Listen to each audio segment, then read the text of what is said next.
अस्सलाम वालेकुम। FATF क्या है? आजकल इसका बड़ा शोशा है और खुशकिस्मती से पाकिस्तान इससे निकल आया है।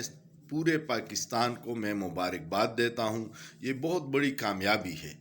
FATF दरअसल है फाइनेंशियल एक्शन टास्क फोर्स। इसका काम ये होता है कि जिन ममालिक से मनी लॉन्ड्रिंग और चोरी का पैसा निकलता है वो इस पे नज़र रखते हैं कि ये कहीं टेरर फाइनेंसिंग में तो यूज़ नहीं हो रहा, मतलब दहशतगर्दों के हाथ तो ये पैसा नहीं जा रहा। अब इसके ये है कि हिंदुस्तान ने बहुत ज़्यादा हमारे ख़िलाफ़ प्रोपेगेंडे किया था और वो इस तरह के प्रोपेगेंडे में बहुत माहिर है, जिससे मुतासिर हो के मगरबी ममालिक के इस इदारे ने पाकिस्तान को ग्रे लिस्ट में डाल दिया। अगर हम उनकी बात न मानते तो शायद हम ब्लैक लिस्ट में हो जाते और इसका पाकिस्तान के इक़्तिसादियात को बहुत ज़्यादा नुकसान पहुँचता। ये दो तरह से काम करता है। एक तो ये आप अगर उनकी कोई बात न माने तो आप पे प्रेशर डालने के लिए भी आपको इस FATF की ग्रे लिस्ट में डाल देता है। मैं आपको इसकी मिसाल दूँ कि जिसका हाथ मरोड़ना होता है उसकी छोटी छोटी बातों पे भी उनको शिकायत होती है। बहुत सारे ममालिक है, इसके 30-35 जो पॉइंट्स है, बहुत सारे ममालिक, इंग्लैंड ने कोई 24 पॉइंट ठीक किए हैं, किसी ने 18 किए हैं, लेकिन पाकिस्तान से पूरे के 35-37 पॉइंट उनको चाहिए थे। दुनिया भर में ये सबसे सख्त प्रोग्राम था जो पाकिस्तान को दिया गया था। एक तो उनका मकसद ये होता है कि आपको प्रेशराइज किया जाए, लेकिन आपके लिए इसमें बेहतरी ये है कि आप अपने सिस्टम को ठीक करें और यहाँ से जो पैसा मनी लॉन्ड्रिंग और चोरी के ज़रिए बाहर जाता है उसके लिए ऐसी कवानीन बनाएं कि ये रुक जाए, तो आपकी मुल्क में इसमें बेहतरी भी है। पिछली हुकूमत में ये हुआ था कि इमरान खान से पहले ये लोग ग्रे लिस्ट में गए थे और इमरान खान ने कही तो ये एम था कि पाकिस्तान से चोरी और मनी लॉन्ड्रिंग के पैसे को रोका जाए।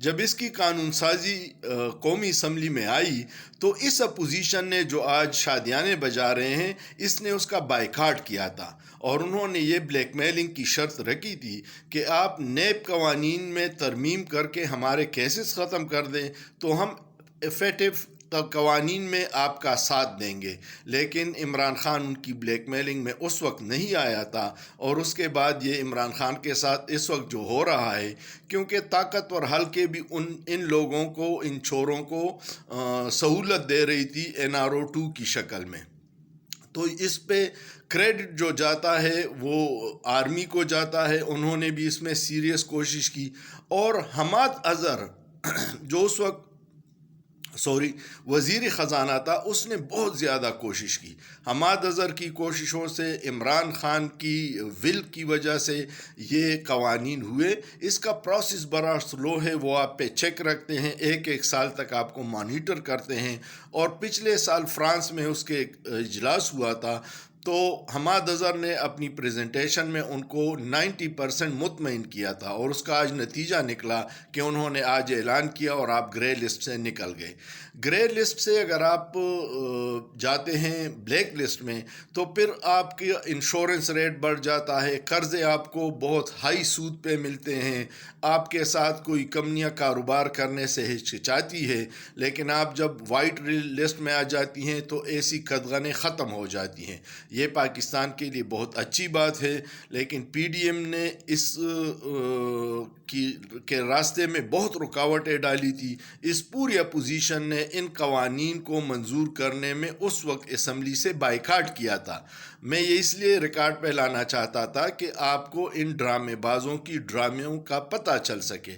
वाहिद इमरान खान और उसकी हुकूमत थी जिन्होंने बेहतरीन काम किया, क्योंकि इमरान खान मनी लॉन्ड्रिंग नहीं करता, न उसको टेरर फाइनेंसिंग की सहूलतकार बनने की ज़रूरत है।